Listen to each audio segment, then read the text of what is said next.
នេះគឺជាកម្រងវីដេអូដែលរៀបរាប់អំពីសាវតានៃការកកើតក្រុមការងារនិងក្រុមហ៊ុនសេវាបកប្រែមហាលាភ Fast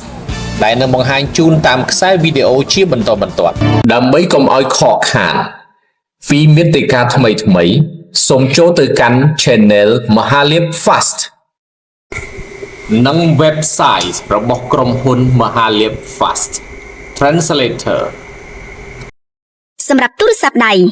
សូមចុចលើ Subscribe ហើយចុចលើរូបកណ្ដឹងនោះលោកអ្នកនឹងឃើញពាក្យនៅលើអេក្រង់បញ្ជាក់ថា You'll get all notification សម្រាប់ Computer សូមចុចលើ Subscribe ហើយចុចលើរូបកណ្ដឹងនោះលោកអ្នកនឹងឃើញពាក្យបញ្ជាក់ថា You'll get occasional notification ជាការស្រេច